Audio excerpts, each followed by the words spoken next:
Такая папи. Пуппи.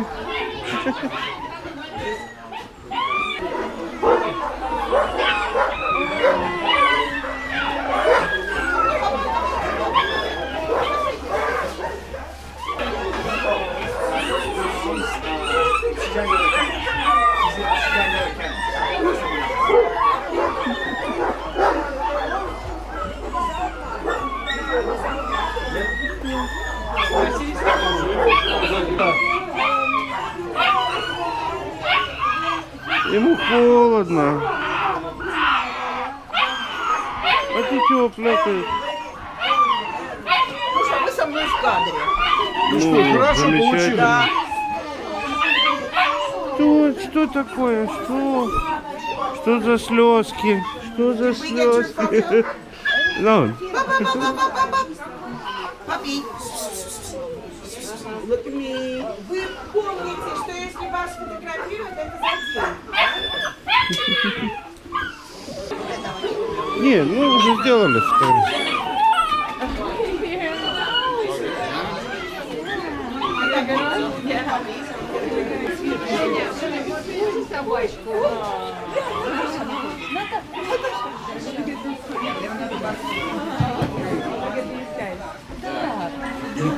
Да, хороший. Ой!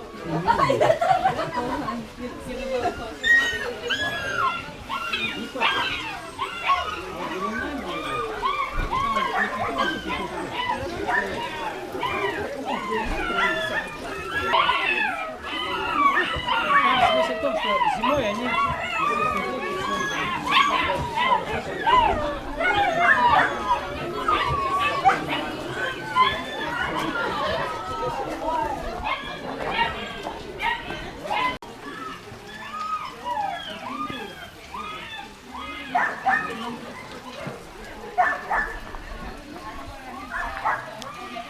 World. We have a race record that is basically unmatched in sled dog sports.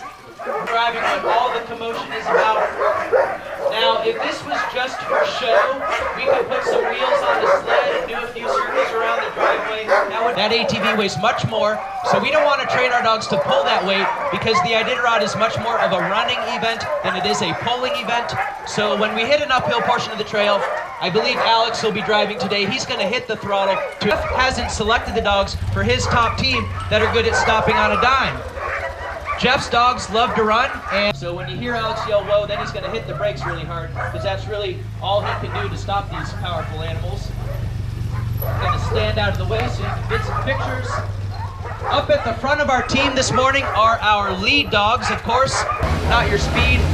The team dogs in the middle are actually getting a little bit of a break right now.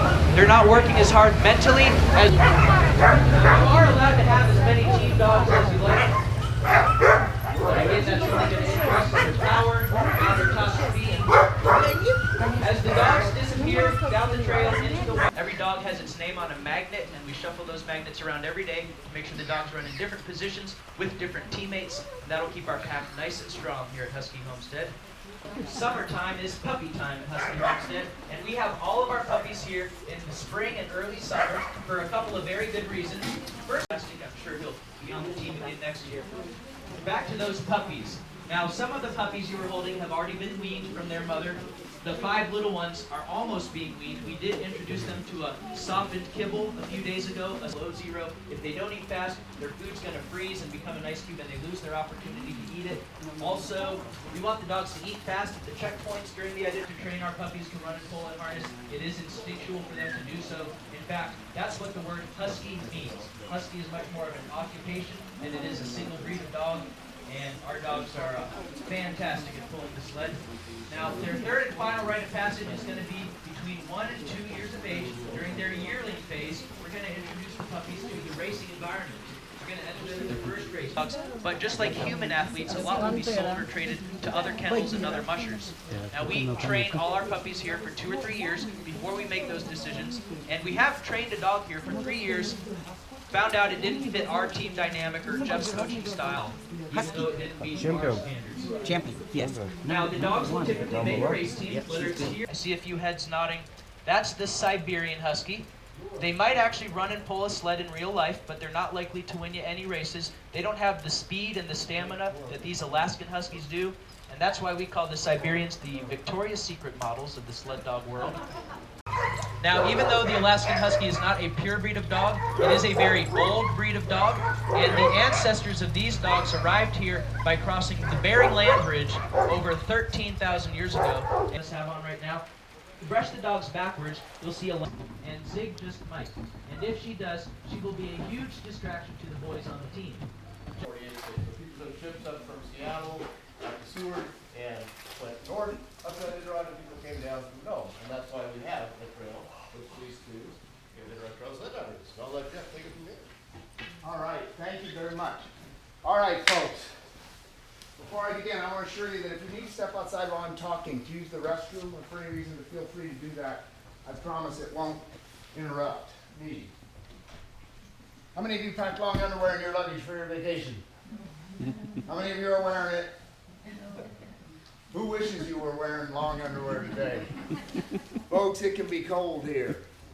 It is as much a part of our day to know that we might shiver as it be part of your day. Carry the musher's weight closer to the center of the ski. Cargo behind, swells in front. Traditionally, the musher always stood on the very back with all the cargo out here in front. This has dramatically improved weight distribution, steering, handling, balance, also providing the musher a place to sit down as we go up the trail. I can turn icy snow into boiling water with this contraption using methanol as fuel. It's a liquid fuel in this pot, ice and snow in this pot. I can produce hot water with this combination in a matter of minutes. The heaviest thing I carry in my dog sled will be dog food in this hunt pail. And this is just enough food for snacks. It holds the dogs over between the checkpoints. Because at the checkpoints is where the dogs really chow down.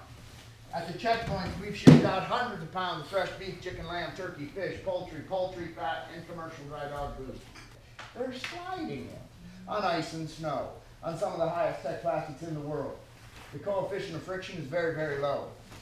The fact is, any one of the dogs could pull a sled with a 300-pound load all by themselves for hours at a time. No kidding. One dog pulled 300 pounds all by themselves. They wouldn't go real fast, but they could do it all day. It'd be like asking one of you to carry your own luggage around your vacation.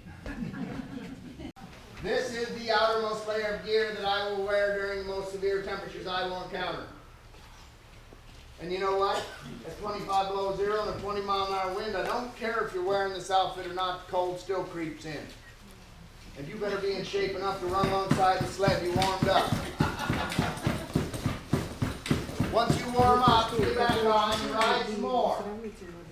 We rarely get our picture in the paper like that. It doesn't paint the right image.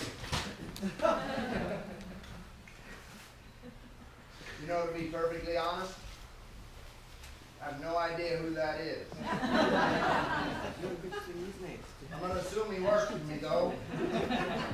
I'm pretty sure he's hot. Give him a round of applause, please. This is almost entirely made up of actual Iditarod race footage. Imagine it's you that's driving this sled. Today.